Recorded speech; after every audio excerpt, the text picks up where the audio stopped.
साथीहरू शिक्षकहरू र मेरा प्यारा भाइ बहिनीहरू, म यहाँ आज एउटा अतिथिको रूपमा मात्र होइन, म यहाँ पूर्व विद्यार्थीको रूपमा पनि उपस्थित भएको छु। 2056 सालमा यही चेयरहरू यसरी नै साइडमा अहिले भाइ बहिनीहरू जसरी बसिरहेका छन् त्यसरी नै म पनि यहाँ बसेर हेर्थेँ। डर लाग्थ्यो तर उत्साह पनि थियो। तर एउटा क्वेसनले सधैँ सताइरहन्थ्यो, म पछि गएर के बन्छु होला। त्यो बेलामा गुगल थिएन, इन्टरनेट थिएन, हामीसँग कम्प्युटर पनि थिएन।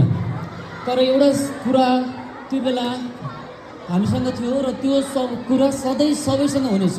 त्यो भनेको आशा, सपना, केही गर्छु भन्ने इच्छा र त्यो इच्छालाई बाटो दिने शिक्षकहरू।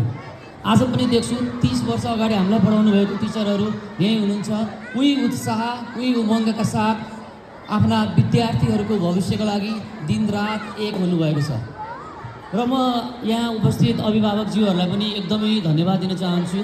तपाईँहरूले विद्यार्थीलाई उपहार दिनु, मोबाइल दिनु is not a big deal. तपाईँहरू आज आएर आफ्नो छोराछोरीको पर्फर्मेन्स हेर्नुभयो, छोराछोरीसँगै बस्नु भएको छ। छोराछोरीको लागि त्योभन्दा ठुलो कुरो केही पनि हुन सक्दैन। म आज 2-4वटा कुराहरू तपाईँहरूमा सेयर गर्न चाहन्छु।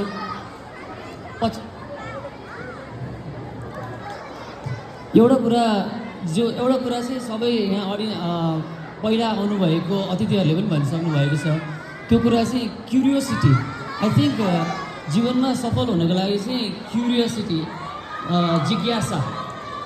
जिज्ञासा चाहिँ के हो भन्दाखेरि क्लासमा पढाएको कुरा बाहेक विद्यार्थीको मनमा के हुन्छ हैन। The desire to raise a hand and ask question. म गएर क्लासमा पढाएको कुराले मात्र उसको इच्छा पुरा भएन भने घर गएर 10 मिनट फेरि पढ्छु। जस्तै आज मलाई सरले केमिस्ट्रीमा यस्तो खतरा कुरा पढाउनु भयो, घर गएर फेरि 10 मिनट एक्स्ट्रा पढ्यो भने त्यो 10 मिनट एक्स्ट्रा त्यसले चाहिँ तपाईँहरूको ह्याबिट बिल्ड गर्छ। ह्याबिटले कम्पाउन्ड इफेक्ट हुँदै गएर 10 वर्षमा you will be unrecognisable. So म सबैजनालाई चाहिँ के भन्छु भने पढाइ भनेको किताब कण्ठ गर्ने मात्र होइन, पढाइ भनेको मार्क्स मात्र पनि होइन। पढाइ भनेको जीवन कसरी जिउने त्यो कुरा हो। र त्यो सिक्नको लागि चाहिँ जिज्ञासु हुनु, एउटा स्टुडेन्ट माइन्डसेट जिन्दगीभरि राख्नु चाहिँ एकदमै इम्पोर्टेन्ट हुन्छ। अब अर्को कुरा चाहिँ के मैले सुनिरहेको छु भने चाहिँ बच्चाहरूलाई चाहिँ पछि गएर म के बन्छु भन्ने कुराहरू थाहा हुँदैन। अनि पेरेन्ट्सहरूलाई पनि नोइङली अननोइङली हामीले आफ्नो मेरो छोरालाई यो बनाउँछु भन्ने दबाब चाहिँ गइरहेको हुन्छ। सो म चाहिँ के क्लियर गर्न चाहन्छु भने यदि तपाईँको छोराछोरीलाई आज भोलि गएर म के बन्न चाहन्छु भन्ने थाहा छैन भने इट्स टोटली ओके। म सानो हुँदा म के भन्थेँ, म डक्टर बन्छु भन्थेँ। डक्टर बन्छु भनेर मैले +2 मा बायोलोजी पढेँ।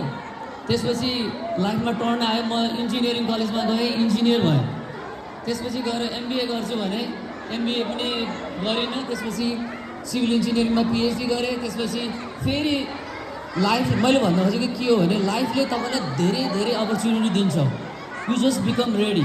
You don't need to be ready now, but just be aware कि कुनै दिन तपाईँले चाहेको कुरा हुन्छ। खालि तपाईँले दिलो ज्यान दिएर लाग्नुपर्छ। आफूले के गर्ने सधैँ सिक्छु भन्ने भावनाका साथ अगाडि बढ्नुपर्छ। अनि अर्को कुरा चाहिँ म के भन्छु भने म चाहिँ युएसमा बस्छु अहिले चाहिँ म 1 महिनाको लागि यहीँ स्कुलमै छु। म 3-4 हप्ता अझै यहीँ हुन्छु स्कुलकै प्राङ्गणमा। साथीभाइहरू, विद्यार्थीहरू कसैलाई फ्युचरको बारेमा के डिस्कस गर्नु मन लाग्छ, म यो पढ्छु अथवा यो पढ्दाखेरि के हुन्छ। अब मैले अमेरिका गएर PhD गरेको छु सिभिल इन्जिनियरिङमा। अब पछि गएर युनिभर्सिटीमा पढ्नको लागि कस्तो हुन्छ माइन्डसेट, के गर्दाखेरि चाहिँ मलाई सजिलो हुन्छ। Just come to me, ask as a friend. Question भनेको सानो ठुलो केही पनि हुँदैन। Just be curious. म यहाँ एउटा रिसोर्सको रूपमा आएको छु तपाईँहरूको भविष्यको लागि। एउटा मात्र मान्छेको लाइफ, एउटा मात्र मान्छेलाई पनि मैले इम्प्याक्ट गरेँ भने I think that will be a success for me. So म धेरै टाइम लिन्न, आज धेरैजनाले धेरै टाइम लिनु भइसकेको छ। सो अन्त्यमा चाहिँ म के भन्न चाहन्छु भने होइन, सपना चाहिँ एकदम डरलाग्दो देख्नुहोस्।